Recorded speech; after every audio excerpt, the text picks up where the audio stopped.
Olá! Hoje nós vamos falar sobre preço de aula. Eu tenho vários vídeos falando sobre isso, inclusive eu tenho uma playlist sobre o tema. Eu recomendo que você assista todos os vídeos da playlist, mas hoje nós vamos falar de alguns detalhes diferentes. Mas antes, não esqueça de curtir o vídeo e fazer a inscrição no canal. O seu like e a sua inscrição são muito importantes para que o canal continue e para que eu possa trazer mais conteúdo. Nós sempre falamos de preço de aula pensando enquanto o outro professor cobra, qual é o preço que ele tem. Nós pensamos também se o preço é alto, se o preço é mais baixo, se é justo, se não é. Mas às vezes o professor fica perdido. Na verdade, para saber o preço ideal para você, é interessante que você faça um estudo da sua vida.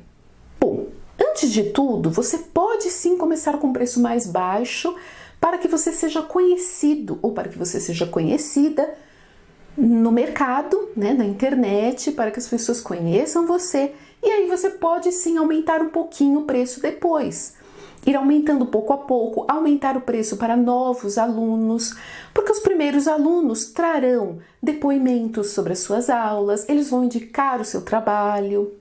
Mas você tem que saber qual é o limite, até quando você pode baixar esse preço. E como você pode saber disso? Você precisa fazer um estudo do seu gasto, da sua vida. Então pegue um caderninho e comece a fazer as anotações. Procure qual o seu salário ideal.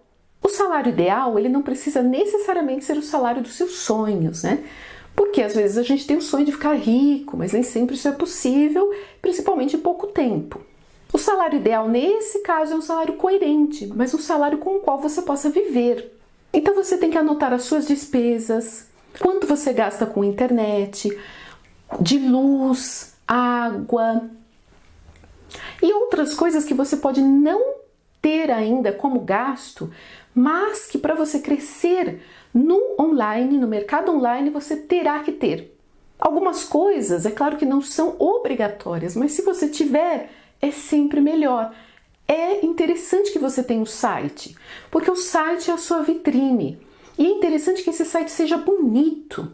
Então você vai ter um custo de hospedagem, domínio. Domínio é o endereço do site. Você vai pagar mais ou menos 30, 40 reais, mais ou menos 40 reais por ano. Hospedagem vai variar, mas você pode fazer essa pesquisa. Você pode procurar pessoas que fazem sites e fazer uma pesquisa de quanto a pessoa cobraria para fazer o seu site, qual seria o custo da hospedagem, o custo mensal que você teria. Você pode consultar vários profissionais e você pode anotar esses valores mesmo que você não faça o seu site agora. Você também terá que ter um dinheiro de reserva da sua empresa. Porque se o computador quebra, você vai ter que comprar outro. Se o fone de ouvido quebra, você vai ter que comprar outro. Você precisa também colocar na sua lista viagens, Não precisa ser uma viagem por ano, mas é interessante para o professor de idiomas que ele possa visitar o país cuja língua seja a língua que ele ensina. Mesmo que não seja algo tão frequente, mas é interessante para o professor. Você também tem que pensar que você tem uma vida. Você precisa ter um plano de saúde, você precisa ter dinheiro para comprar remédios caso você fique doente. Você precisa de repente fazer yoga, ir a uma academia para cuidar da sua saúde. Então você vai fazendo uma anotação, E coloquei aqui nos comentários outros gastos, outras coisas que vocês têm como gasto para dar aulas online ou mesmo na vida de vocês. Porque além disso tudo, você também precisa ter uma reserva de dinheiro para você, para sua aposentadoria, ou caso você fique doente e não possa trabalhar por um tempo. Isso é o ideal. Eu tenho aqui, inclusive, no canal um vídeo sobre finanças, com a Ellen, que é especialista em finanças, e ela fala sobre isso. Então, depois de anotar tudo, você precisa tirar uma média de quanto seria esse salário que te ajudaria a guardar um pouco para emergência ou para sua reserva financeira, enfim. uma reserva, eu acho interessante ter duas reservas, uma para o caso de você precisar não trabalhar por algum tempo e outra para o caso de algum equipamento que quebra ou alguma coisa assim. E aí depois que você fizer toda a anotação, você coloca também aluguel, se você paga aluguel, ou financiamento do imóvel, caso você tenha um imóvel que você pretenda comprar um imóvel, coloque tudo isso no papel e aí você vai chegar num valor. Esse valor vai ser o salário ideal. O valor contando, né, com todas as suas despesas e com, é claro, que lazer, roupas que você vai precisar comprar, guardar, né, um certo dinheiro para reserva de emergência, para uma viagem. Você vai chegar num valor de salário ideal para você.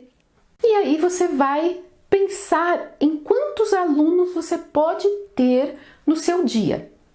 Dar aulas online das 7 da manhã até as 10 ou 11 da noite é extremamente cansativo e você corre o risco de ficar doente, de ter alguns problemas, né, de tendinite, alguma coisa assim, alguns problemas de coluna, porque você vai ficar sentado o dia inteiro, vai ter uma vida mais sedentária, porque que horário você vai ter para fazer exercícios, para caminhar um pouco, se você dá aulas o dia todo? Então, eu já adianto para você que dar muitas aulas pode deixar você doente, pode fazer com que você adoeça.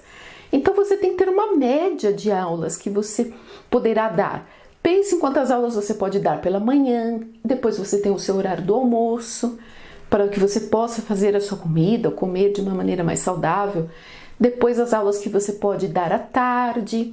Se você começa muito cedo, é interessante que você não trabalhe à noite. Ou se você vai trabalhar à noite, é interessante que você comece a dar aulas à tarde, né? Porque trabalhar o dia inteiro, de manhã, de tarde e de noite, é extremamente cansativo. Então faça essa conta, veja mais ou menos quantas aulas você pode dar sem que isso te canse muito, sem que isso seja prejudicial à sua saúde, tendo a quantidade de alunos que você precisa e sabendo o valor que você quer ganhar por mês, você vai ter que fazer algumas contas para saber quanto que cada aluno deveria pagar por mês.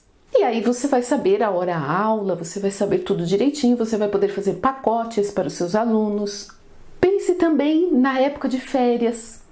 Se você tem um contrato e o aluno paga também esse período de férias, ou o aluno faz pacote e divide, e aí você vai ganhar todo ano, ou se você vai fazer pacotes mensais e aí você precisa planejar o dinheiro que você vai guardar para as suas férias. Então, quando a gente pensa em quanto a gente vai cobrar do aluno, não seria ideal simplesmente pensar num valor. A 50 aulas, 60, 70...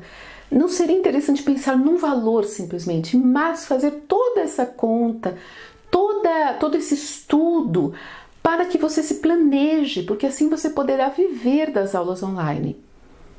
E se você está no período de transição, eu também tenho um vídeo falando sobre a transição, porque é complicado você deixar um trabalho que você já tenha para começar a dar aulas online se você ainda não tem uma quantidade grande de alunos. Então você vai fazendo a transição pouco a pouco, você vai conseguindo alunos e quando você tiver já uma quantidade suficiente, você deixa o seu trabalho. Caso esse seja o seu objetivo. Não deixe de fazer um comentário colocando quais são os seus custos, né? Não precisa colocar valores, mas pode colocar listas de coisas que de repente eu não citei, né? Por exemplo, eu citei a internet, um site, conta de luz, conta de água, mas algumas coisas eu posso ter esquecido.